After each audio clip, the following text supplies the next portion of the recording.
Hello again, my friends. A podcast site called GameOverCast interviewed DeeJ at Gamescom. It's an interesting little interview with DeeJ covering campaign details, raids, strikes, competitive multiplayer, a little bit of everything really. Thanks to GameOverCast for giving me permission to upload this to my channel. There's a link to their full podcast in the description box below. They're also running a competition to win Saints Row 4 and a Triton headset, so be sure to go check them out. In the meantime, enjoy the interview. So far, we've been told that it's going to be seamless. You know, people will be able to join your world if you want them to.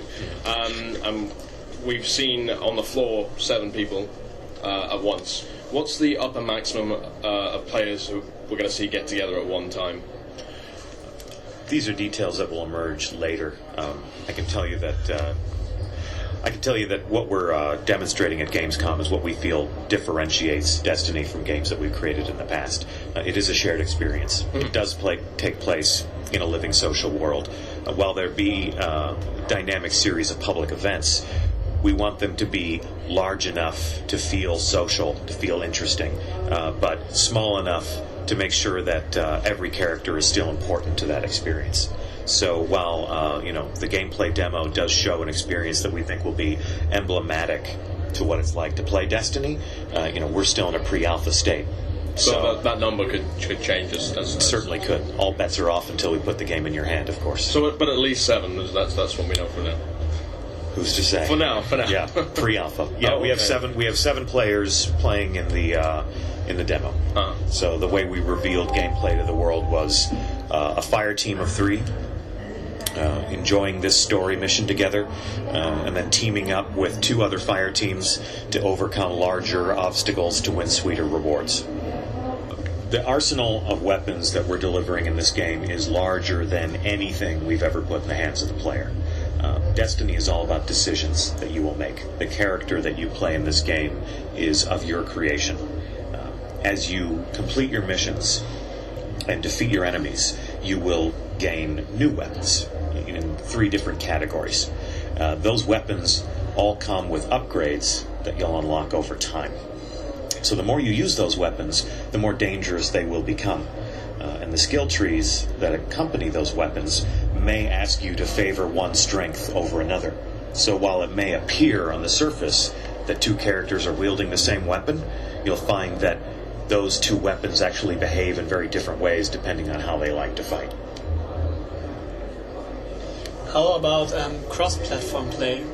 Will it be possible to play in one universe with different consoles, or on one console family? That's not something that we're discussing at Gamescom, I'm sorry. Alright, that's a pity. Thought I know. Not yet, anyway. Looking at the loot that's dropped at the moment, you've emphasised that when something drops, it's important. You know, it's a reason to get excited. Now, we've all played RPGs before, probably, where loot drops and it's not exciting unless it's a certain colour.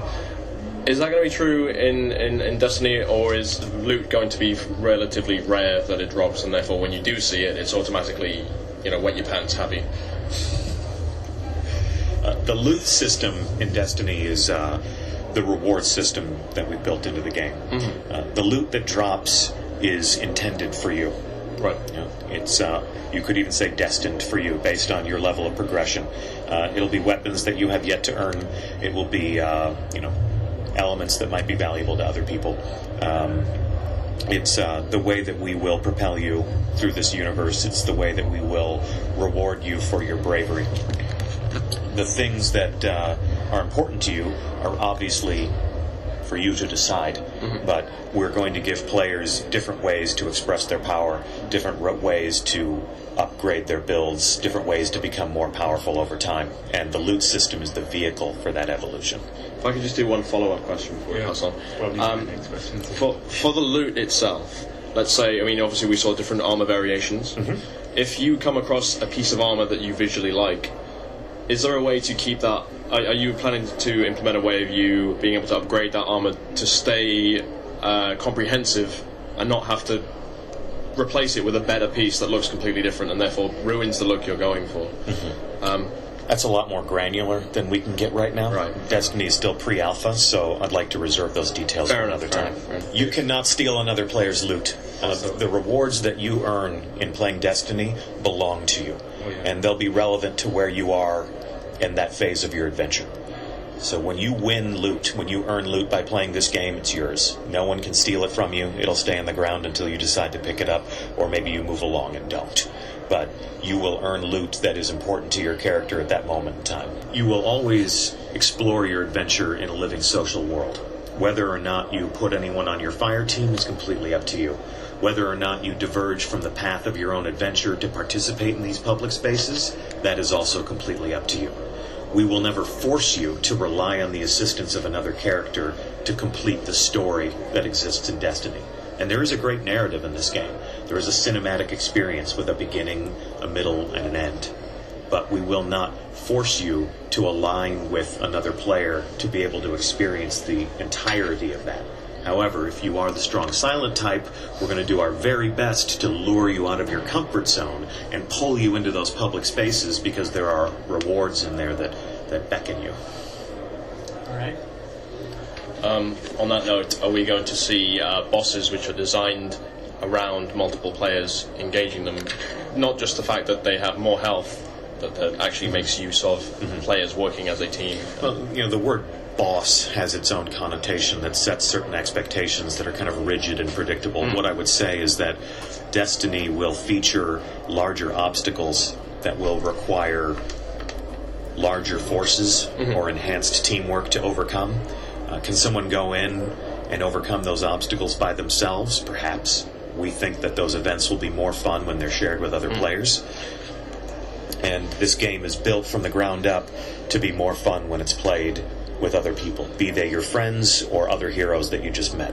Is it going to scale with more people? I.e., if you're a lone wolf, is it scaling? Well, are you planning to scale it sort of for 3 people that the difficulty increases by a certain amount, more enemies, more?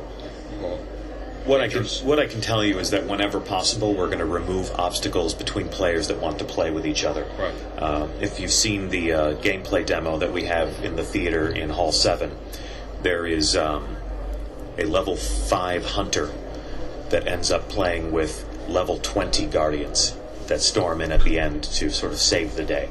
So players of varying skill should be able to play this game together.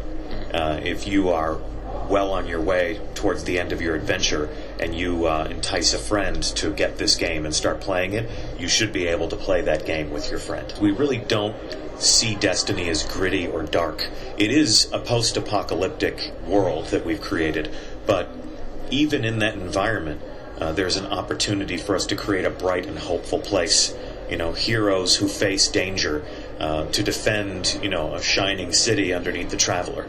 Humankind is still in a place of dignity and honor in this game, and we're going out into, the bones of our shattered civilization to rescue the rewards that are hidden in that rubble. And while these, former cities, while these former installations may be long abandoned, they've been reclaimed by nature in a way that you may find beautiful. And these worlds, while they may be devoid of human civilization, while they may be devoid of human dominance, are still beautiful places to visit. That was our first goal, was to create a world that you wanted to be in, a place you wanted to visit again and again.